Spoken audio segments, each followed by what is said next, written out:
Tingginya harga minyak dunia saat ini tak membuat pemerintah buru-buru menaikkan harga jual bahan bakar minyak non-subsidi seperti Pertamax. Menteri Energi dan Sumber Daya Mineral Arifin Tasrif menyatakan, pemerintah masih belum mengizinkan kenaikan harga Pertamax sebab masih melihat perkembangan harga minyak dunia dan situasi geopolitik global. Pemerintah juga mengaku sudah berbicara dengan organisasi negara-negara pengekspor minyak atau OPEC. OPEC menyebut dari sisi suplai, minyak masih bisa dijaga, namun dari sisi harga masih penuh dengan ketidakpastian. Seperti diketahui, Pertamina hingga saat ini masih menahan harga Pertamax pada kisaran Rp9.000 hingga Rp9.400 per liter. Level ini tidak naik sejak Februari 2020 sebelum pandemi COVID-19. Sementara para pesaingnya seperti Shell Indonesia dan BP AKR telah menaikkan harga bensin RON 92 berkali-kali. Pada 1 Maret 2020, jenis Shell Super dibanderol Rp12.990 per liter, sementara BP AKR menjual BP 92 pada harga Rp12.500 per liter.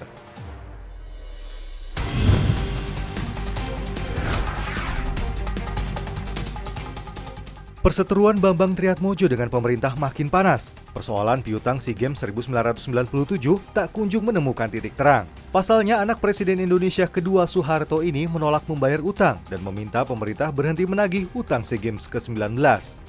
Kuasa hukum Bambang Triatmojo, Harjuno Wiwoho, menyatakan sumber dana penyelenggaraan SEA Games 1997 yang kala itu dipimpin Bambang Triatmojo bukan berasal dari APBN, namun dari pihak swasta atau tepatnya dari pungutan reboisasi dari Kementerian Kehutanan.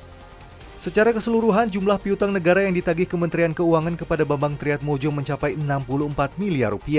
Angka itu dari akumulasi pinjaman pokok sebesar Rp35 miliar ditambah dengan bunga sebesar 15% dengan jangka waktu 1 tahun atau periode 8 Oktober 1997 hingga 8 Oktober 1998.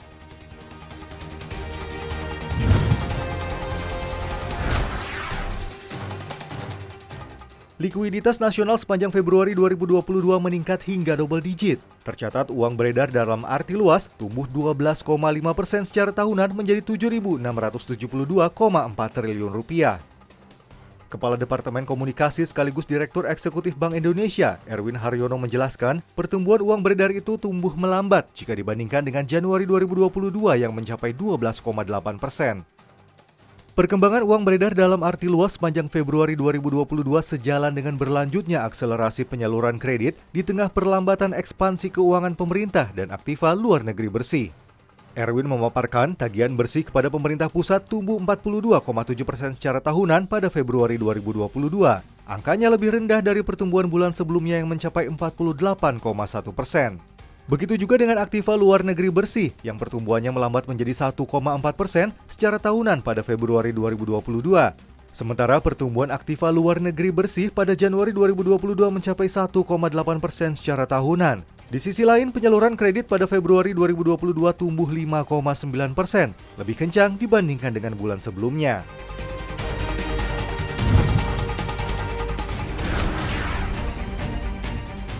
Menteri Energi dan Sumber Daya Mineral Arifin Tasrif menyebut nilai pasar dari penerapan program mandatori pencampuran biodiesel 30% alias B30 pada 2021 mencapai lebih dari $4 miliar atau lebih dari Rp57 triliun. Arifin mengklaim program ini menjadi keberhasilan Indonesia memanfaatkan biodiesel.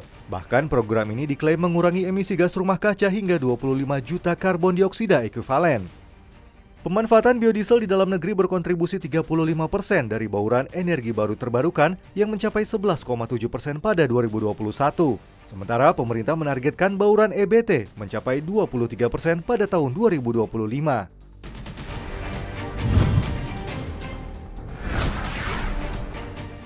Harga minyak dunia melesat hingga 5% pada perdagangan Rabu 23 Maret 2022. Kini harga minyak kembali bergerak stagnan, jenis WTI misalnya kini diperdagangkan pada level $114 Amerika Serikat, sementara jenis Brent diperdagangkan pada level $121 Amerika Serikat per barel. Kenaikan harga minyak terjadi akibat adanya gangguan ekspor minyak mentah Rusia dan Kazakhstan lewat pipa Caspian Pipeline Consortium. Situasi ini telah menambah kekhawatiran pasokan pasar global. Pipa CPC sendiri merupakan jalur yang membawa minyak dari Kazakhstan Barat dan produsen minyak Rusia ke wilayah Laut Hitam. Konsorsium Pipa Caspia mengatakan telah terjadi kerusakan terminal laut sehingga operasi dihentikan sementara waktu. Sementara itu, Wakil Menteri Energi Rusia Pavel Sorokin mengatakan perbaikan terminal laut dekat Pelabuhan Laut Hitam Novorossiysk bisa memakan waktu 6 minggu hingga 2 bulan. Kondisi itu bisa menurunkan ekspor minyak hingga 1 juta barel per hari.